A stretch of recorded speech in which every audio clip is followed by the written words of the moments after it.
सोमवार व्रत कथा। जय भोलेनाथ। आज की इस वीडियो में सुनेंगे सोमवार व्रत की संपूर्ण कथा।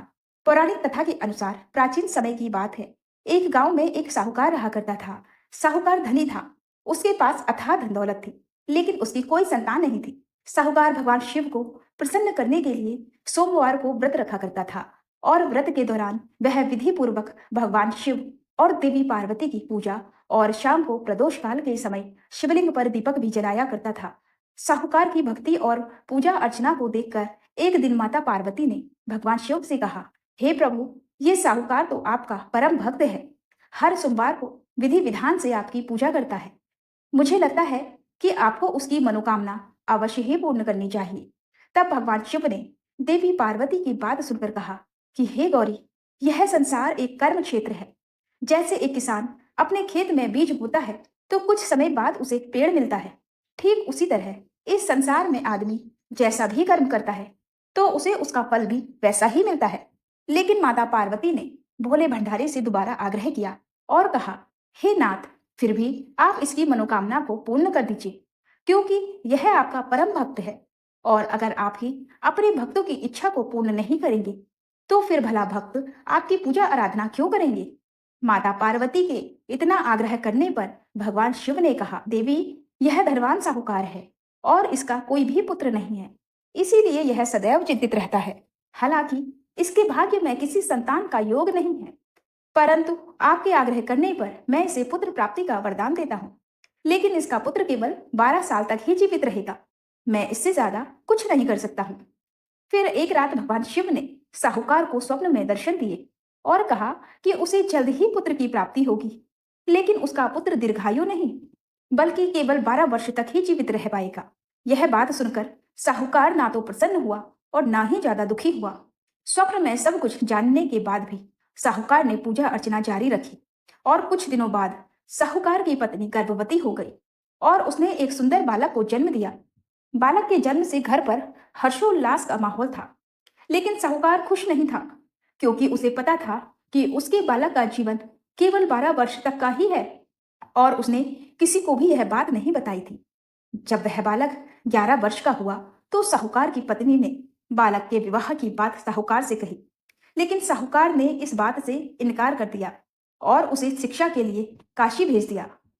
साहूकार ने बालक के मामा को बुलाया और पैसे देकर उन्हें बालक के साथ काशी जाने का आदेश दिया। साहूकार ने मामा भांजे से कहा कि वो काशी जाते समय रास्ते में यज्ञ कराते हुए और ब्राह्मणों को भोजन कराते हुए जाएं। दोनों मामा भांजे ने ऐसा ही किया। काशी जाते समय जिस रास्ते से मामा भांजे गुजर रहे थे, उसका राजा अपनी पुत्री का विवाह एक ऐसे राजकुमार से करवा रहा था जो काना था।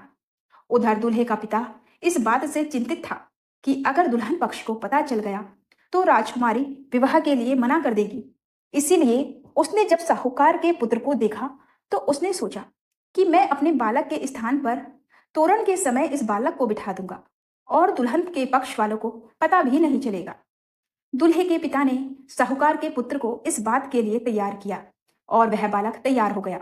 इस तरह उस बालक ने दूल्हे के कपड़े पहन लिए और घोड़ी पर चढ़कर तोरण की रस्म को पूरा किया। तोरण के बाद जब फेरों की बारी आई तो दूल्हे के पिता ने फिर साहूकार के पुत्र से अनुरोध किया कि वह दुल्हन के साथ फेरे भी ले ले, ताकि विवाह संपन्न हो सके और यह बात छुपी रहे। मामा राजी हो गए और विवाह समारोह भी संपन्न हो गया।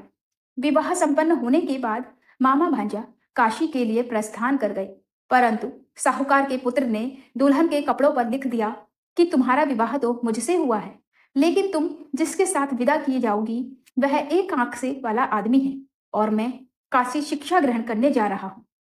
जब राजकुमारी ने यह बात सुनी तो उसने राजकुमार के साथ जाने से इनकार कर दिया और अपने पिता से कहा कि यह मेरा पति नहीं है, मेरे पति शिक्षा ग्रहण करने काशी गए हुए हैं।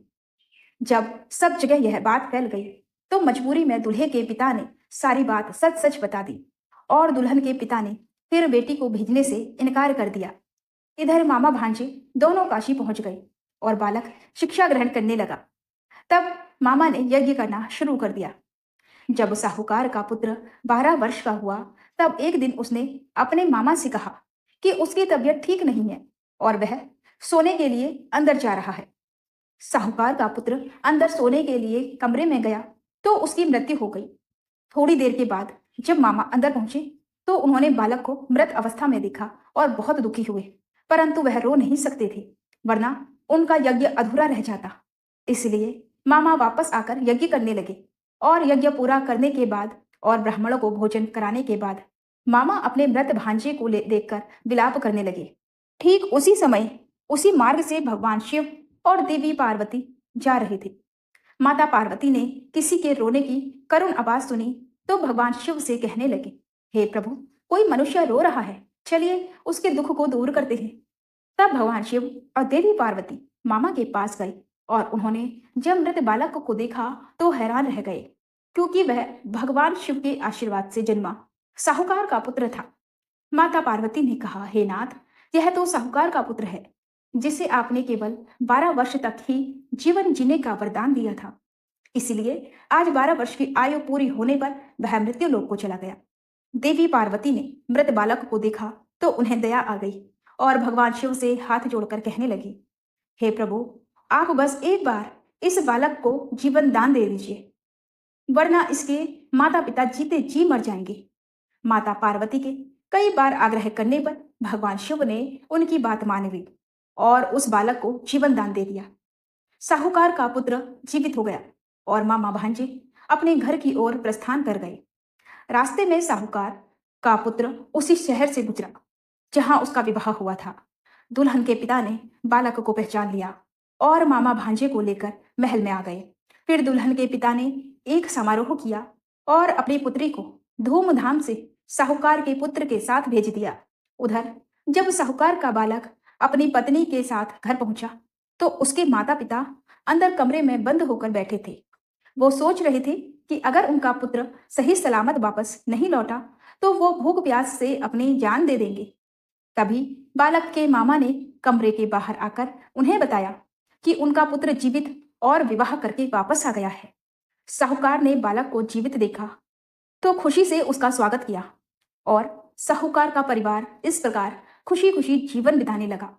यह सब भगवान शिव की कृपा और सोमवार व्रत का ही प्रभाव था कि साहूकार का पुत्र अल्पायु होने के बाद भी दीर्घायु को प्राप्त हुआ। इस प्रकार जो भी भक्त सच्चे मन से भगवान शिव की पूजा करके आज के दिन इस कथा को पढ़ता है अथवा सुनता है और दूसरों को सुनाता है, भगवान शिव उसके सभी दुख दूर करते हैं, उनकी सभी मनोकामनाएं पूर्ण करते हैं। कथा समाप्त।